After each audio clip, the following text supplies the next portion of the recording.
So it's the start of a new week. It's officially week 7, week 5 on the new program, but in total week 7. So ultimately we'll go to week 14, which will be week 12 on the specific one program. Now, hope you had a good weekend. What I want to talk about today is basically 2 things. As I promised, what I'll do is I'll start showing and talking about my specific nutrition. Maybe what I do for myself would actually end up working for you as well. So today we'll start off by me going over to the kitchen and actually showing you what I do as a post-workout. And I'll just quickly talk about some of the other stuff that I take. I'm not going to go into detail about all the other stuff. We'll get to that stuff a little bit later. So let's head on over to the kitchen. I'll quickly show you what my post-workout looks like, and then we'll come back to the video.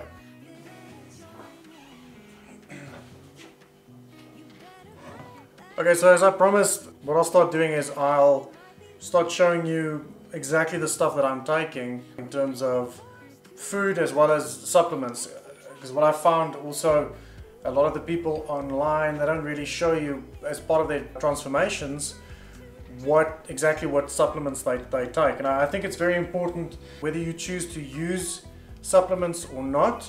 I think it's very important to actually know what's out there, what they do, and how they work, and if they actually work. So with that being said, my post-workout is best taken within half an hour of you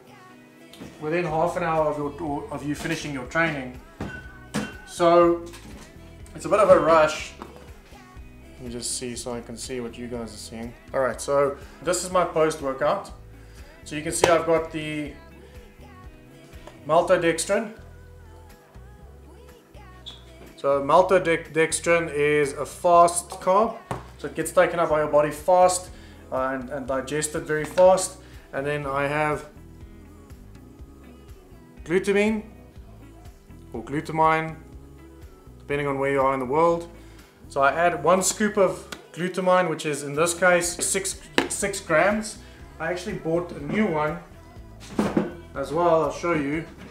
I quite enjoy Nutritech. It's a South African brand. This one is a 5-gram serving, whereas this TNT Mercury is a 6-gram serving. That out the way, whey protein or premium whey. I enjoy the cookies and cream. Now what I do is I do, don't know if you can see that, 4 scoops, which is 46 grams. I used to do 23 grams per serving, but that ended up not being enough protein, and ever since I upped my protein, it's really helped me build muscle. So literally all I do is just a shaker, 400 mils of water. I used to do full cream milk as well, but that just made me fat. And we don't want that. So 1 scoop of maltodextrin, 1 level scoop of glutamine, gluta whatever, 4 scoops of these.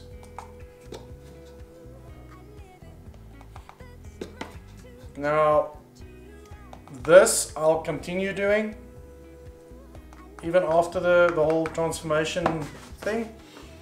Things that I won't necessarily continue with would be the testogen, which is like a testosterone booster. I'm just going to do 1 month of that. I got something called HMB. So this is basically, it's like leucine in the form of Hulk, pretty much. Now you get leucine in your BCAAs, but this is just for novice lifters apparently. This helps quite a bit. So these 2 I'm taking for 1 month, just to sort of help me build and get that bulk that I need. And then from there I'll just continue doing the simple stuff like this. And that's it.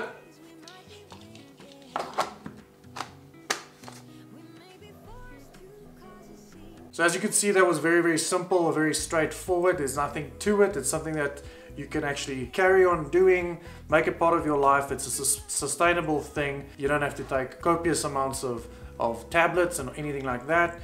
And that's what this whole journey is about, to make things, or to show you that living a healthy lifestyle is possible without becoming, you know, a diva as I always mentioned. So with that out the way, on to the second thing.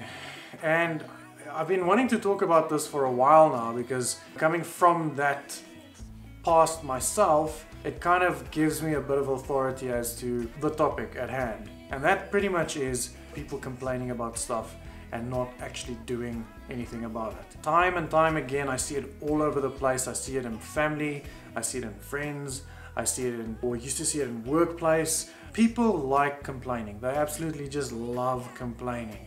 Now you get two types of people when it comes to complaining. You get the ones that just love to complain. They'll complain about everything. They'll complain about it being hot, and when it's cold, they'll complain about it being cold. They'll complain about food not being right. They'll complain about coffee being too cold or too hot. They'll complain about fucking breathing. You know, you just get those people that complain about everything. And then you get the ones that complain, but they haven't got either the know-how or they haven't got the balls to actually do something about it. The ones that keep complaining and that they don't actually do anything about it, you know, there might be different reasons as to why they don't do anything about it, or they're unable to do anything about it. And sure, you know, I can stand here and I can generalize and all of that stuff, but at the end of the day, if you're going to complain about something, you better be prepared to do something about whatever it is that you're complaining about. I used to complain about my work situation, or I used to complain about past relationships, or I used to complain about all sorts of stuff, but I never actually did something about it. For me, that's a big issue, because if you can complain about something and you're not willing to do anything about it, then you know you should rather just keep it to yourself. There's no use in complaining about something that you're not willing to do anything about. It's really as simple as that. I mean, I can carry on and I can go around in circles and I can make up stories and give you analogies and all sorts of nonsense,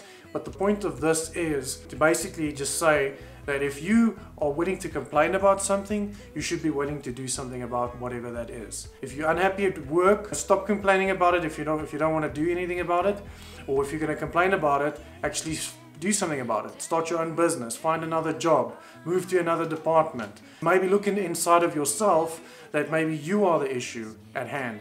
Maybe try and change and approach things a little bit different. If you move to another country and you find yourself complaining about everything. I mean, this specifically being South African, a lot of South Africans move to different countries because, you know, this country has gone for a ball of shit. And we're all worried about this country, and we're all worried about what's going to happen to this country and what's going to happen to us. So people end up leaving. They go to Australia, they go to Canada, they go to America. You know, and if I was in a position, I would actually do the same. But at the end of the day, what happens with most of these people is they end up coming back. Why? Because they complain about the other countries, the other people, all of that stuff. When in Rome, do as the Romans do. If you make a decision that you're going to leave this country, your country of birth, and you're going to move to a different country, be willing to adjust to that culture. You should embrace that culture. You should forget about the country that you decided that you don't want any part of anymore. Stop complaining about that country. That country is behind you. You don't live there anymore, and focus on where you are now. Focus on making new friends, and you'll start actually becoming happier. It's as simple as that. People complain because people love to be heard. People love moaning about things and talking about things because it puts them in the limelight. And people love attention at the end of the day. So I reckon most people just complain for the sake of complaining, because they don't have anything else or anything better to do. But yeah, my point really is, and I'm rambling on now, if you're willing to complain about something, you should be willing to do something about whatever it is that you're complaining about. And as always, I'm Roo, and for God's sake, just take responsibility for yourself for once. Take responsibility for you, take responsibility for your life. You'll start seeing amazing things once you stop blaming everything else and complaining about everything else, and take responsibility for your own life.